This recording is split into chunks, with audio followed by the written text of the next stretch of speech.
Previous class में हम rotor resistance control पर आए थे। तो ये स्पीड कंट्रोल जो है स्लिप रिंग इंडक्शन मोटर के लिए यूज़ किया जाता है ये मेथड का, क्योंकि रोटर साइड में हम एक्सटर्नल रेजिस्टेंस लगा के इसमें हम स्पीड कंट्रोल कर सकते हैं। हमने जो बाउंड रोटर इंडक्शन मोटर पढ़ा उसमें मेन पर्पस यही था हमारा कि एक्सटर्नल रेजिस्टेंस अगर हम रोटर सर्किट में जोड़ते हैं तो उससे हमारा स्टार्टिंग टॉर्क बढ़ जाता है। तो एक्सटर्नल रेजिस्टेंस लगाने से ना केवल स्टार्टिंग टॉर्क बढ़ता है बल्कि स्टार्टिंग करंट लिमिट भी हो जाता है। स्टार्टिंग करंट मतलब जो हमें स्टार्टिंग के टाइम जब करंट की वैल्यू फुल लोड करंट की वैल्यू की तुलना में जब 8 से 10 गुना ज़्यादा होता है तब की बात है। तो उस समय ये एक्सटर्नल रेजिस्टेंस जब हमारे रोटर सर्किट में ऐड होते हैं तो उससे ये स्टार्टिंग करंट लिमिट हो जाता है। इसके बाद अब ये जो तीसरा पर्पस है इस चीज़ का ये है स्पीड कंट्रोल, स्टार्टिंग टॉर्क को बढ़ाना और दूसरा स्टार्टिंग करंट को कम करना और तीसरा स्पीड कंट्रोल करना। स्पीड कंट्रोल भी हो जाती है रोटर रेजिस्टेंस की वजह से। जब एक्सटर्नल रेजिस्टेंस जब रोटर सर्किट में जुड़ा हुआ होता है तो वह स्पीड कंट्रोल भी करता है। कैसे? अब आपने देखा था रोटर रेजिस्टेंस R2 जब हम टॉर्क स्लिप कैरेक्टरिस्टिक्स पढ़ रहे थे तो R2 की वैल्यू बढ़ाने से मैक्सिमम टॉर्क की वैल्यू में कोई फ़र्क नहीं पड़ता था, पर जो स्लिप की वैल्यू होती थी वो बढ़ जाती थी, है ना। तो स्लिप की वैल्यू बढ़ेगी, मतलब रोटर रेजिस्टेंस जब हम बढ़ाएंगे तो स्लिप की वैल्यू बढ़ेगी। तो स्लिप की वैल्यू कैसे बढ़ सकती है? स्लिप की वैल्यू कैसे बढ़ सकती है? S इक्वल्स टू होता है NS minus N upon NS। जब ये वाली वैल्यू कम होगी, मतलब मोटर की स्पीड जब कम होगी तभी तो स्लिप की वैल्यू बढ़ेगी, है ना। तो इसी हिसाब से जब रोटर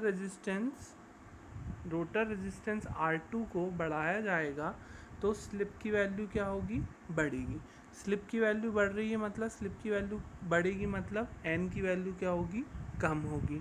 तो इस प्रकार से जब रोटर रेजिस्टेंस बढ़ता है तो मोटर की स्पीड रेटेड स्पीड से लोअर स्पीड में घटती है। तो इस तरीके से हम रोटर रेजिस्टेंस का उपयोग करके इस स्लिप रिंग इंडक्शन मोटर में स्पीड कंट्रोल करते हैं। हालांकि इसमें लो एफिशिएंसी होती है ये मेथड में स्पीड कंट्रोल करने से, क्योंकि स्टार्टिंग के लिए ठीक है, स्टार्टिंग के दौरान पावर चलो स्टार्टिंग के दौरान करंट लिमिट हो जाएगा, फिर हम रियोस्टेट को ज़ीरो कर देंगे।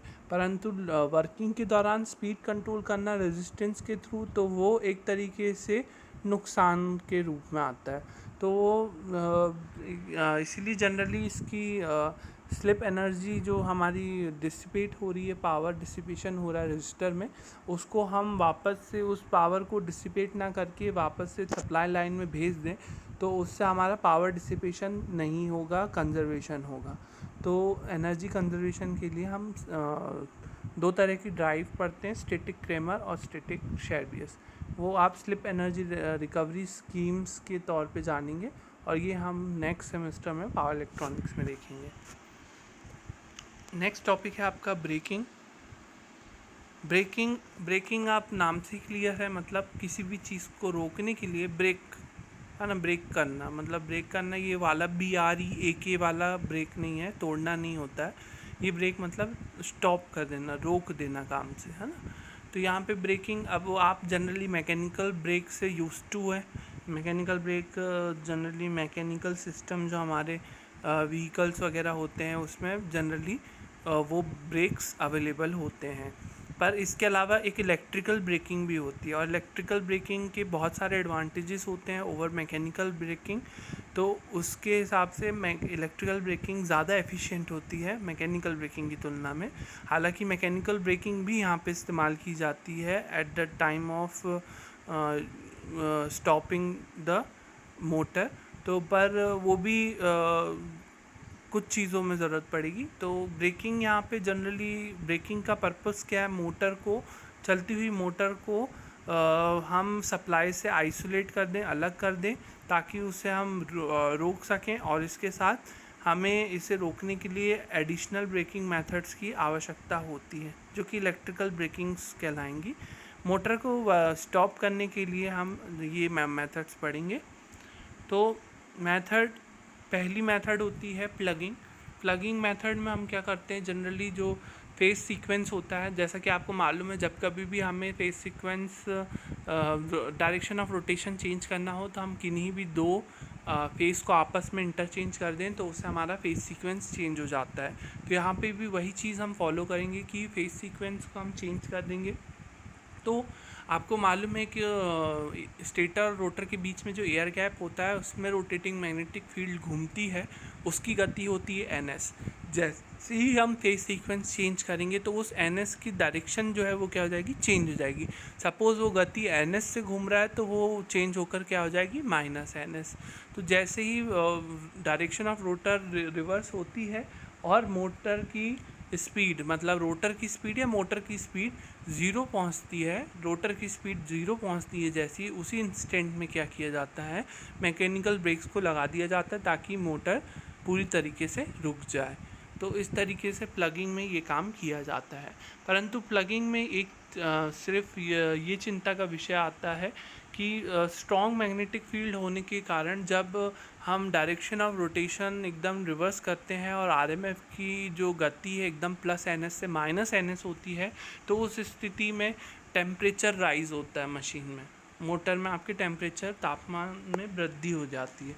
तो वो प्लगिंग के हिसाब से अगर हम प्लगिंग ब्रेकिंग का इस्तेमाल कर रहे हैं तो उसके हिसाब से हमें मोटर की डिज़ाइनिंग करनी होती है।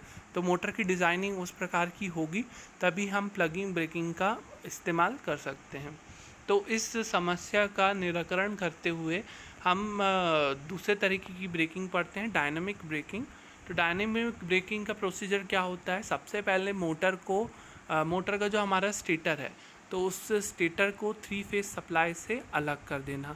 तो जैसे ही मोटर को हम 3 फेज सप्लाई से अलग कर देंगे तो उसी क्षण हम किन्हीं भी 2 फेज में क्या जोड़ेंगे, DC सप्लाई को जोड़ेंगे। अब DC सप्लाई जो है वो DC करंट फ्लो कराता है और वो अल्टरनेटिंग स्वरूप का नहीं होता है, तो एक कांस्टेंट मैग्नेटिक फील्ड उत्पन्न होती है। तो कांस्टेंट मैग्नेटिक फील्ड जैसे ही उत्पन्न होती है तो वो रोटर को रोक देता है और रोटर घूम नहीं पाता। तो इस स्थिति से क्या होता है, जैसे ही 3 फेज सप्लाई की जगह हम DC सप्लाई देते हैं तो रोटर खुद बंद हो जाता है। तो रोटर बंद हो जाता है तो हमारी ब्रेकिंग भी हो जाती है, और ब्रेकिंग होने के साथ साथ हमें यहाँ फ़ायदा ये मिलता है कि यहाँ पे हाई टेम्परेचर राइज की प्रॉब्लम नहीं आती। तो मशीन की डिज़ाइनिंग को मतलब डिज़ाइनिंग का यहाँ पे कोई फैक्टर इम्पॉर्टेंट नहीं रहता है, यहाँ पे इंसुलेशन वगैरह डैमेज नहीं होगी। पर इस तरीके की ब्रेकिंग का हम इस्तेमाल कर सकते हैं ताकि हमें ये कंडीशन हम मतलब इस हाई टेम्परेचर राइज की समस्या को ओवरकम कर सकें, और हमें इसमें मोटर को किसी भी अपोजिट डायरेक्शन में घुमाने की आवश्यकता भी नहीं पड़ी। तो इसके कारण से टेम्परेचर राइज नहीं हो पाता है। Third type is regenerative braking. Regenerative braking को हम नेचुरल ब्रेकिंग भी कहते हैं क्योंकि ये खुद से होती है, मतलब ये हम अलग से हमें इसमें ब्रेकिंग करने की ज़रूरत नहीं पड़ती है। अगर ओवरहॉलिंग टाइप के लोड्स हों, ऐसे लोड्स जैसे कि अब जैसे हम रेलवे सिस्टम की बात करें, माउंटेन रेलवेज़ में जब ट्रेन जब माउंटेन के थ्रू गुज़रती है और स्लोप वगैरह जैसा कुछ आता है तो एकदम से मोटर क्या है, जो लोड है वो ये ओवरहॉलिंग जो लोड है वो मोटर के रोटर को एकदम से खींचता है, और इस प्रकार से खींचता है कि इसकी गति सिंक्रोनस गति से अधिक हो जाती है। तो NS से ज़्यादा हो जाती है तो स्लिप की वैल्यू क्या हो जाएगी, नेगेटिव। स्लिप की वैल्यू नेगेटिव हो जाएगी मतलब कि कौन से मोड में चले जाएगा, ये आपको मैंने बताया, जनरेटिंग मोड में। तो मोटर इस स्थिति में एक जनरेटर की तरह कार्य करती है। और जैसी रोटर स्पीड बढ़ती है मतलब मैग्नेटिक फील्ड की स्पीड से, मतलब सिंक्रोनस स्पीड से अगर रोटर स्पीड अधिक जैसी होती है तो स्लिप की वैल्यू हो जाती है नेगेटिव, जो कि स्लिप की वैल्यू अगर नेगेटिव होती है तो वो क्या करेगा, रोटर करंट के भी डायरेक्शन को रिवर्स कर देगा। साथ ही साथ जैसे रोटर करंट की डायरेक्शन रिवर्स होगी तो टॉर्क भी रिवर्स हो जाएगा, डिफरेंट डायरेक्शन में हो जाएगा, और इस प्रकार से ब्रेकिंग उत्पन्न हो जाती है। और ठीक इसी समय मोटर क्या कर रही है, पावर सप्लाई करने लगती है लाइंस को, जिससे उस पावर ले रही थी उसी को पावर देने लगेगी। तो इस तरीके से एक इंडक्शन जनरेटर की तरह कार्य करती है। और इस तरह की ब्रेकिंग जब होती है मोटर स्टॉप हो जाती है और बल्कि सप्लाई करना चालू कर देती है, तो इस तरीके की ब्रेकिंग को हम बोलते हैं रीजनरेटिव ब्रेकिंग। इसके बाद जो नेक्स्ट टॉपिक है कॉगिंग और मैग्नेटिक लॉकिंग। हालांकि इसका कोई आपके सिलेबस में मेंशन नहीं है, पर कॉगिंग मैग्नेटिक लॉकिंग जनरली एक सिंपल सा एक वर्ड है जब डिज़ाइनिंग के कारण ये प्रॉब्लम आ सकती है। एक प्रॉब्लम है एक तरीके से ये। कई बार क्या होता है कि हम इनिशियली हम वोल्टेज कम देते हैं फिर बढ़ाते हैं, परंतु कई बार ये होता है कि वोल्टेज पूरी तरीके से पूरा वोल्टेज देने के बाद भी मोटर का जो रोटर है वो घूमता नहीं है। तो मोटर का रोटर नहीं घूम रहा है तो ये एक समस्या हो सकती है। अगर मोटर की डिज़ाइनिंग इस प्रकार से की गई हो कि स्टेटर और रोटर स्लॉट्स जो हैं इक्वल नंबर में है, मतलब इक्वल नंबर में है, मतलब अगर वो 8 है तो ये भी 8 है, इस प्रकार से अगर है नंबर ऑफ़ स्टेटर और रोटर स्लॉट्स हैं तो इस प्रकार की समस्या हो सकती है। इससे क्या होगा कि जैसे ही हम सप्लाई देते हैं तो बहुत स्ट्रॉन्ग अलाइनमेंट फोर्स, आपको मालूम है फोर्स कैसे एक्ट करेगा कंडक्टर में। जैसे करंट फ्लो होने लगेगा रोटर के कंडक्टर्स में तो फोर्स महसूस करेंगे, और वो फोर्स जो है स्टेटर स्लॉट्स के साथ एक स्ट्रॉन्ग अलाइनमेंट बना लेते हैं एक सीध में, है ना, स्ट्रॉन्ग अलाइनमेंट फोर्सेस बना लेते हैं एक सीध में, जिससे कि वो रोटर जो है घूम नहीं पाता, वो स्टेटर के साथ लॉक हो जाता है, जिसको हम बोल सकते हैं रोटर और स्टेटर के टीथ बोल सकते हैं। ये टीथ के फॉर्म में दिखते हैं स्लॉट्स, तो हम रोटर और स्टेटर टीथ जो है लॉक्ड हो जाते हैं तो हम इसको टीथ लॉकिंग, मैग्नेटिक लॉकिंग और कॉगिंग, इन तीनों नाम से हम जानते हैं इसको। तो इस प्रकार की समस्या ना हो तो डिज़ाइनिंग के टाइम ही ये ध्यान रखा जाता है कि रोटर और स्टेटर के स्लॉट्स कभी भी एक समान नहीं बनाए जाए, अलग ही हो।